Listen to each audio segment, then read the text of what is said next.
Hey, it's Jordan. I am happy to be joined by Jimmy Dore, the legendary comic and YouTube star. Wanted to first ask you two questions. One, who's going to attack us first, Russia or Iran? And two, how close are you to completing your bunker in your Los Angeles home? Well, who's going to attack us first? I think Russia already attacked us. They did a coup on our election. That's They right. did a bloodless coup. I don't know if you know that, Jordan.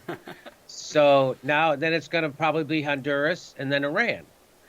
And so what's funny is I just dropped a video about the Iran conflict. And what the Iran conflict is that these neocons and neoliberals have wanted to take over the world. And General Wesley Clark announced it on Democracy Now! Some 12 or 13 years ago.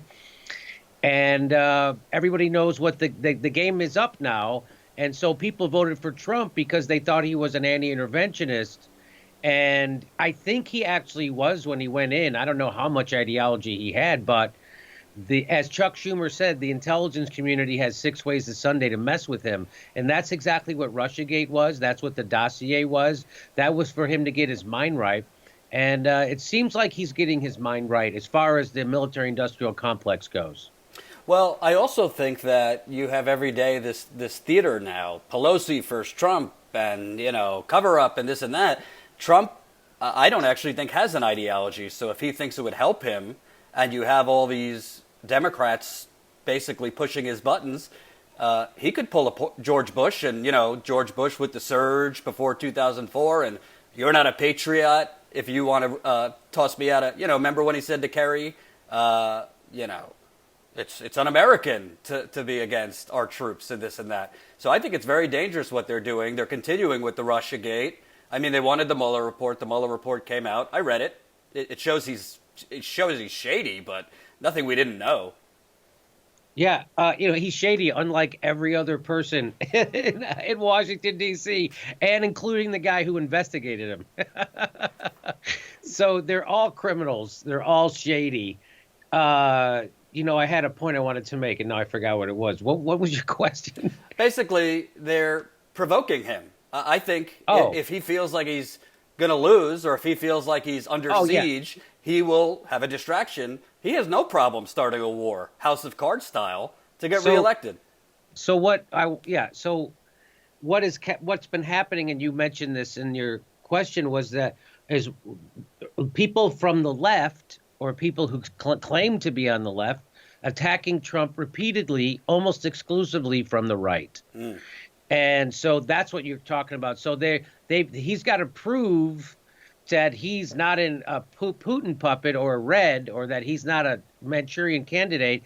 And so they want him to ramp up again on the border with Russia. They want him to bomb Syria. And now what are they going to say about Iran? It doesn't matter that he's already bombed their client state, Syria. Doesn't matter that he's already tried to overthrow another client state in Venezuela that Putin doesn't want. Doesn't matter that he pulled out of the missile treaty that Putin also does. Doesn't matter that he's trying to kill that gas pipeline that Russia wants with Germany. It doesn't matter. So they keep attacking him from the right, including the intelligence community, right? And so this is what we're left with. We're left with a guy who everybody says is a maniac, and they want to have more bomb people more. And so now this is what's going to happen with Iran. Now everybody wanted Barack because Iran, Syria, Russia, they're aligned, right? Now Israel, Saudi Arabia, not a friend of Iran, which is why we're not a friend of Iran, which is why we already overthrew their government. So I do think that there may be a war with Iran, though. I'm no kidding around. It looks he's got the people in there. John Bolton. Trump says he doesn't want it, but then why did you hire John Bolton? Well, some people say he hired him to appease those crazy people who've been attacking him as a Russian and a red and all this stuff, and so now he's stuck with John Bolton. I don't know what it is. I don't know if he really wants to. I don't, again, like you said, Jordan, I don't think Trump has an ideology, and I think he goes with which way the wind is blowing. Right, and as you pointed out in your stand-up act, what is Iran going to do surrounded by 15,000 U.S. bases? I mean, their economy has been shattered by our crippling sanctions. What exactly is the threat? We have corporate outlets, regurgitating the CIA telling them, oh, Iran attacked a ship of ours or something like that with no evidence. If this isn't deja vu to 2002, I don't know what is. So it'd be interesting if Trump decided to do a preemptive war, huh? We haven't heard preemptive war in a while, and people forget what that is. I'll remind them. That means the United States gets to invade and kill other people in oil-rich countries, and they say it's because you look like you were going to attack us first. So we couldn't take that chance, and we just decided to do it. By the way, that's illegal. That's not okay. You can't do that. You can't do preemptive war in your real life. You can't walk up to someone and punch them in the face and say you look like you're going to hit me later. So you can't do that internationally either. Those are war crimes. That's illegal wars. But apparently it's okay to do illegal wars. You get to go dance with Ellen afterwards, as long as you don't like Donald Trump. That's okay. Right. And you mentioned law. That's my next question. So you have Nancy Pelosi standing up there. She says Trump is in the middle of a cover-up and we need to follow the rule of law.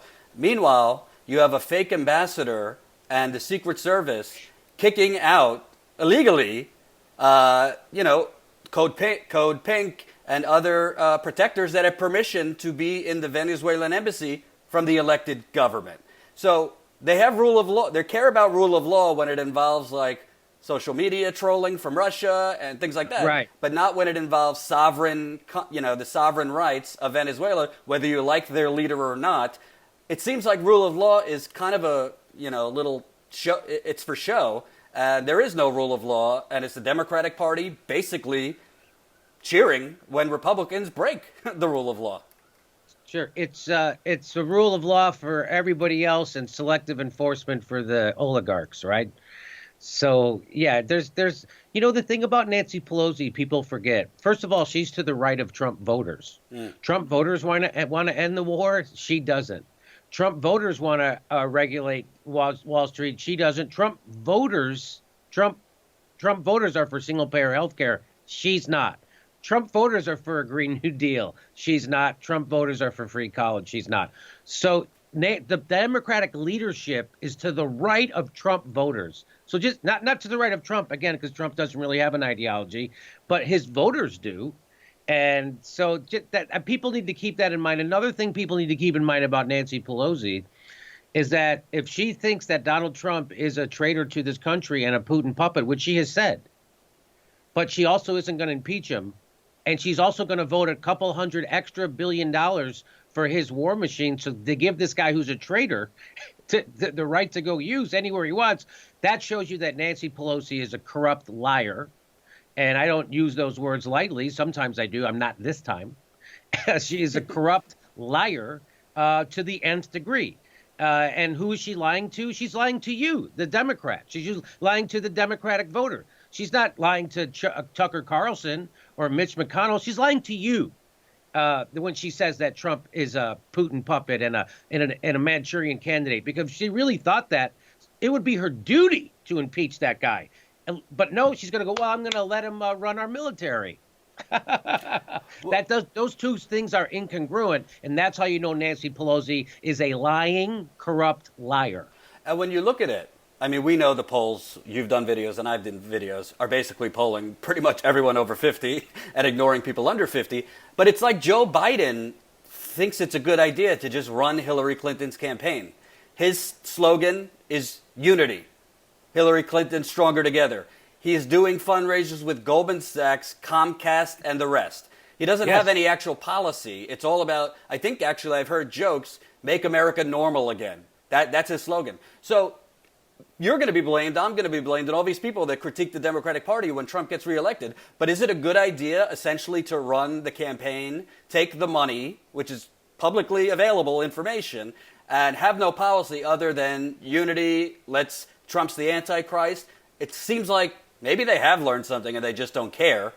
It seems like they're basically running the same strategy, just with someone with honestly, he's got a longer record than her. He was in the Senate since the 70s, and every single day, new clips come out that when the people of Michigan, Wisconsin, Ohio see that from Trump, who's a good campaigner, he's a good salesman, I think it would be a bloodbath, Joe Biden versus Donald Trump. Well, first of all, the thing you have to remember is Joe Biden would rather have Donald Trump president than Bernie Sanders. And that's not hyperbole. That's a fact. So would Hillary Clinton. So would the DNC, which is why they cheated Bernie Sanders in the first place. And if you need more proof of this, Donnie Deutsch, which is a host on MSNBC, CNBC, he's been a fixture on those networks for the last over decade. And he's a great representation of the plutocrats. He's admitted to Joe Scarborough that if Bernie was the nominee, he's going to vote for Donald Trump. That's an MSNBC host, right? So that's the thing I think you're missing, or I'm not saying you're missing. I'm saying people seem to be missing about Joe Biden, is that he doesn't really give a fuck if he beats Donald Trump or not. He'd like to, it'd be great, but if he doesn't, that's okay, as long as he beats Bernie Sanders. And that, again, this is not hyperbole. This is not over the top talk. This is a fucking fact, because Bernie Sanders upsets the whole apple cart and he wrecks their game.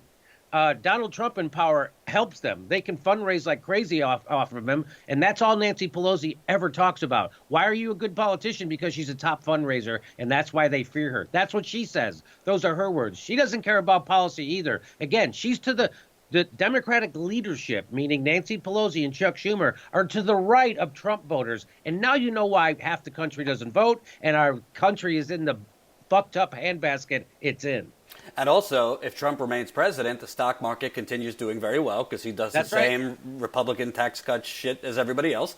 And there you go. The donors keep donating to the Democratic Party. It's one big racket. Speaking of the Democratic Party, I did a story this week because apparently nobody looks.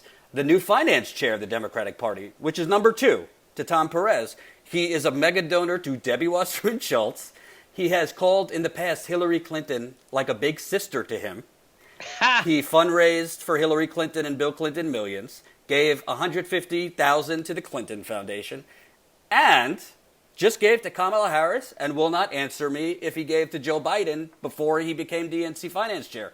Now, Tom Perez keeps leading with his values and saying they're neutral, but if this guy is in the position to create joint fundraising committees, which Politico called a money laundering scandal in 2016 with Hillary Clinton and the DNC, does that come off as neutral to you? And why isn't Bernie Sanders' campaign, A, answering me for this story, and B, coming out and saying, no.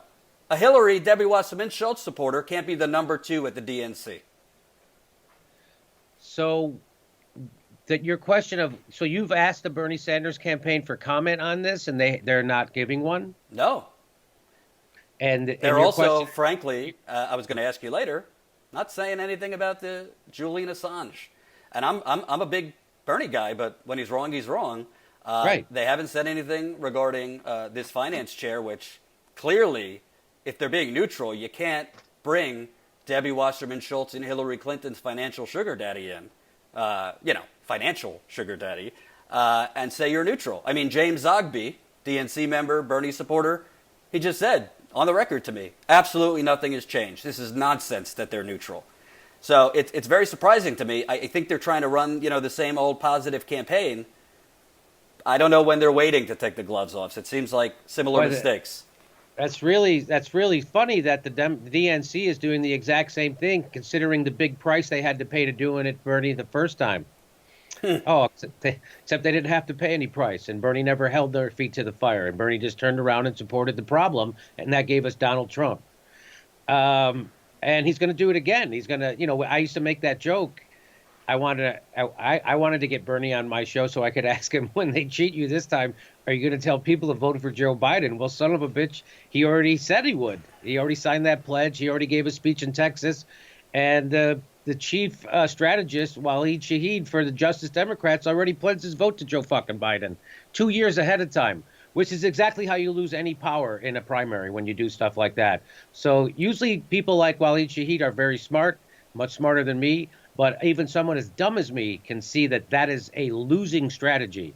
And that's why I call it out, because if I know it's a stupid thing to do, then fucking sure as shit he knows it's a stupid thing to do, and they're doing it anyway. And I think what they're banking on is that Bernie's going to win so overwhelmingly that they won't be able to cheat him this time. I think that's what they're banking on. Do you think that's going to happen, Jordan? No, because I think election fraud is a thing. I think voter suppression is a thing.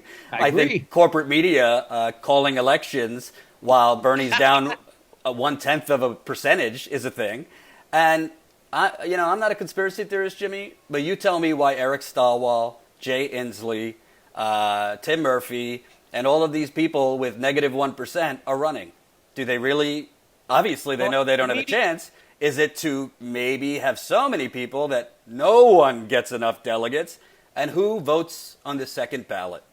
Super delegates. Well, I don't, you know me, I hate to pat myself on the back.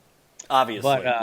But when they announced that the reform committee came up with this idea that no super delegates in the first round would push them to the second, immediately I go, well, they're just going to find a way to push it to the second round. And that's exactly what's happening. So that's why you got every jagoff in the world, people with absolutely no chance. But Bill de Blasio doesn't even the people in New York don't even 78% of the people in New York don't want him to run. He's running. This is exactly this is the plan. The plan is to find a way by rook or by crook to get it to the second round. So then the super delegates get to choose. And that's the country we're living in.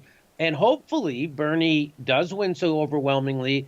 But it doesn't look like that's going to happen. I mean, people forget how talk about the media. They're already doing it. Front page New York Times articles red baiting Bernie Sanders. Remember 16 articles and 16 negative articles in 16 hours at the Washington Post.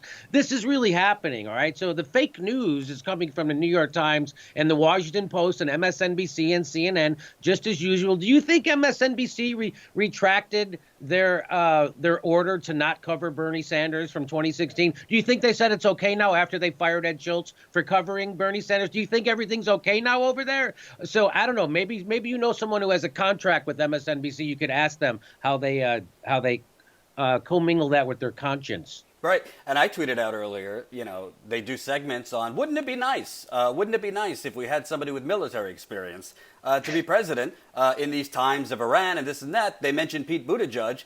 They failed to mention Tulsi Gabbard, who I'm sure you saw. The Daily Beast did a piece basically saying 3 donors who are not raving, starking mad about Russia are, quote, underwriting her campaign. I wanted to ask you, do you think her on a debate stage, I mean, we have seen some crazier things, Howard Dean for a while, he was a nobody, and then he got some kind of momentum there in 2004. Do you think Tulsi Gabbard actually offering something different on that debate stage could rise in the polls, or are they basically going to tie her to every communist government known to man and basically knock her out even more? Of course she would rise in the polls, which is exactly why they're doing all this stuff to her and why they leave her out of every news article unless it's a negative thing to include her in, right? I just did this. They had all the women running for the Democrat. Yesterday, headline in the HuffPo, they had every woman running for the Democratic nomination except Tulsi Gabbard. On their head, there was their front page headline, and it was about abortion. And it just so the reason why I know she would rise in the polls if she got in the debates and people get to see her is because they're so afraid of that happening that they have to preemptively smear her, which is exactly what's happening. So they know the power of social media too now, right? Which is why they've tried to smear people like me and take the power. And so that's what another function of RussiaGate was to expand the security state's control over social media, because they saw what happened in 2016. They froze Bernie Sanders out of the Washington Post, New York Times, CNN and MSNBC, but he went around them, right? He went to places like the Young Turks, shows like this show, you covered him. So things like that, and Twitter and Facebook, and now they're used. So now they have more control of all of that stuff, makes it way harder for a guy like Bernie. And so he probably doesn't even know that, because Bernie's he's not the best at picking advisors. He got rid of some shitty ones, and hopefully the new people he brought in are better. But he definitely was out of touch last time. He didn't do the Young Turks show until March of 2016. That's how fucking out of touch they were. Did you know that? I remember, because I was in the green room with his advisor at the time, and he said, "Oh, we're trying to get that LA Times endorsement." And I was like, this guy doesn't get it. Fucking idiot. They're idiots. Bernie had idiots running his campaign, and again, he got rid of a couple of them. And so hopefully the people he's hired this time are better. Fingers crossed, and Bernie's not a genius either. He's just a guy. He's like a guy like me, which is why I was so attracted to him. He's just a guy with the courage to tell the truth because he's not bought. Right. Right? So he's going to make a lot of mistakes. And that's why we're here to call him out, to try to get him back online. Like when he doesn't mention Julian Assange and when he doesn't say stuff about the DNCs cheating him again. They're cheating Democrats right here in California right now. Right now, they're cheating. Bernie said the biggest Democratic organization outside the DNC is the California Democratic Party, and we should turn out to take it over. We turned out to take it over in 2017. We voted progressive delegates in. They cheated us at the convention. They're doing it now. They're pre-cheating us. We all just voted a couple of weeks ago, and they're already cheating. They're not waiting for the convention this time. So this idea that if Bernie doesn't win, then what has he built over these last 4 years? What has he built? Nothing, except he sheep-herded a bunch of progressives into a party that's bent on cheating them. Thanks for having me, buddy, and I'll love to do it again. Wonderful. Thanks for joining me, Jimmy. Okay. Hope you enjoyed that last video. Hop on over to statuscoup.com where you can sign up for our email list and become a member for as low as $5 to $10 a month. Membership is how we grow. That's statuscoup.com/join. And remember, join our email list so we can grow the revolution with you.